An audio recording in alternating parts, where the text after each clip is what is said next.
Assalamualaikum warahmatullahi wabarakatuh.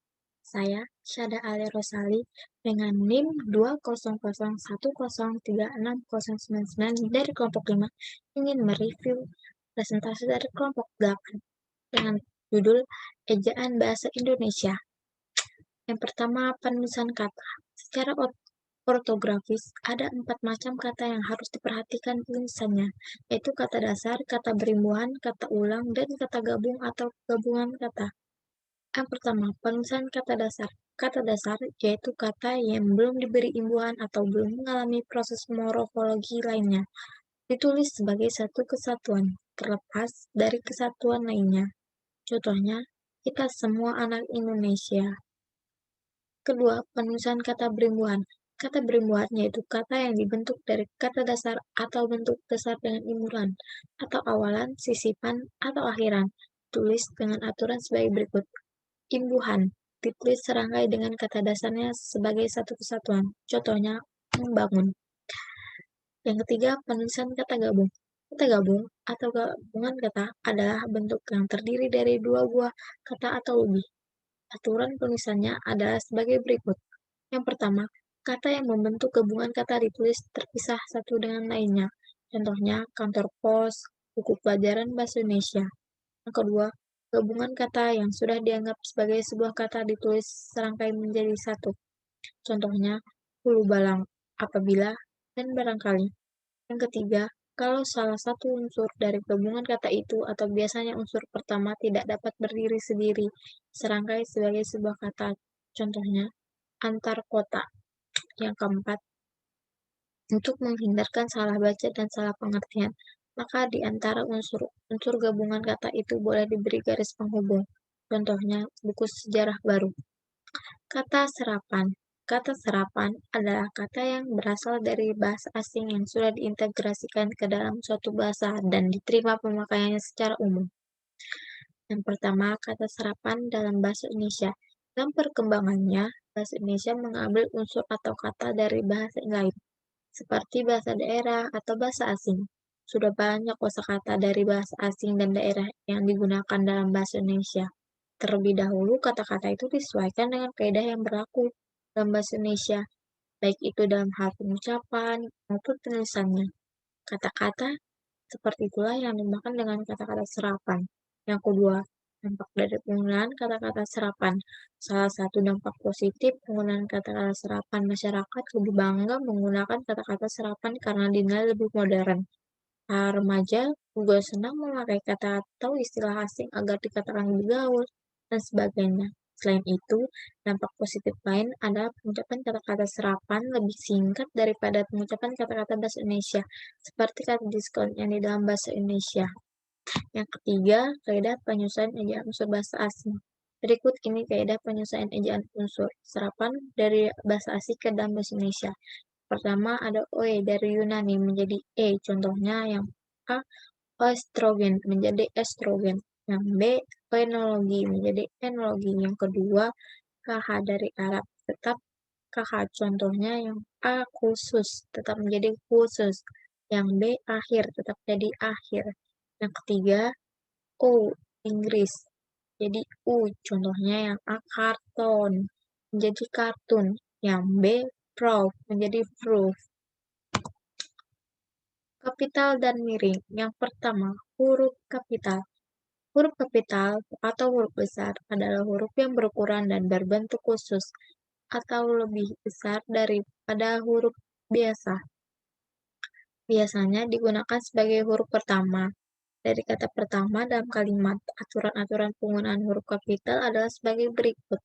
Yang pertama, huruf kapital digunakan di awal kalimat. Contohnya, M-nya besar. Masyarakat kini mencari makanan yang serba praktis.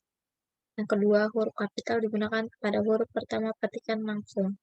Contohnya, selain rasanya enak, persiapannya juga cukup praktis. Chicken nugget bisa dibeli di supermarket. Kita tinggal goreng saja, ucap Nyonya Lina Karlina. Yang ketiga, huruf kapital digunakan dalam ungkapan atau kata yang berhubungan dengan kitab atau Tuhan. Contohnya, Tuhan yang Maha Penyayang. Yang kedua, huruf miring. Huruf miring adalah huruf yang letaknya mirip, tetapi tidak menyerupai tulisan tangan seperti pada kursif KBBI. Aturan-aturan penggunaan huruf miring adalah sebagai berikut. Yang pertama, huruf miring dalam cetakan dapat dipakai untuk menuliskan nama buku, majalah, dan surat kabar yang dikutip dalam tulisan.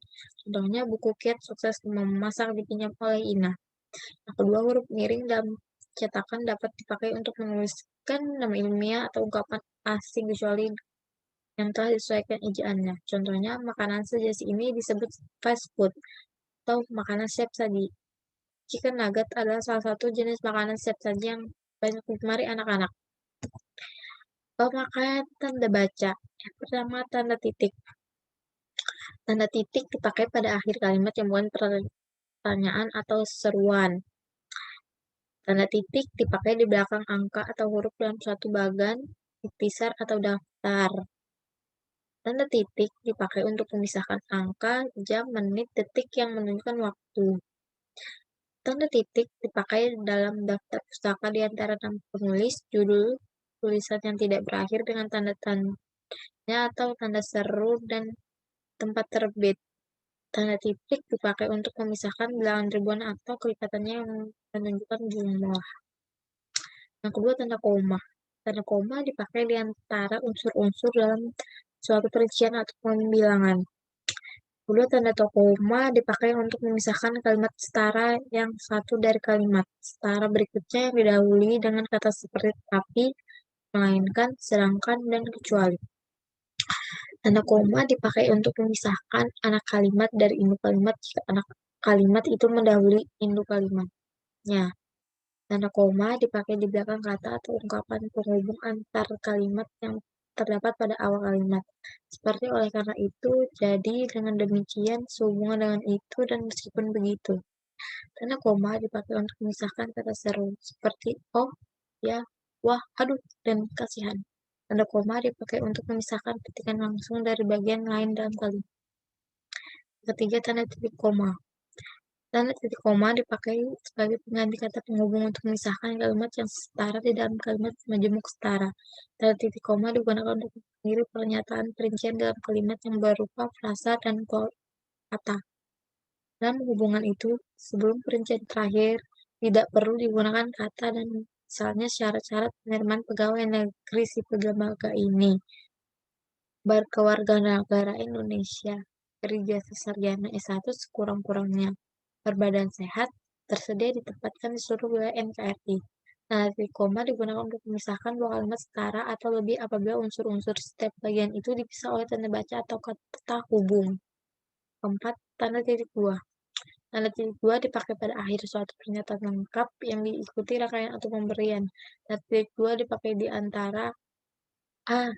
Jilid atau nomor dan halaman, B. Bab dan ayat dalam kitab suci, dan C. Judul dan anak judul suatu karangan, serta D. Nama kota dan penerbit buku acuan dalam karangan, misalnya T.2 Horizon, XL308 atau 2008 dan .28.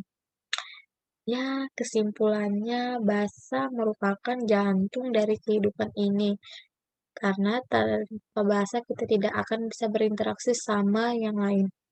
Maka dari itu, kita sebagai warga negara Indonesia harus bisa menjaga keaslian berbahasa Indonesia yang baik dan benar.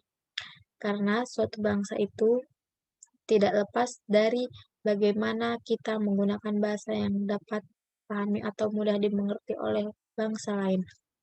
Sekian dari saya. Wassalamualaikum warahmatullahi wabarakatuh.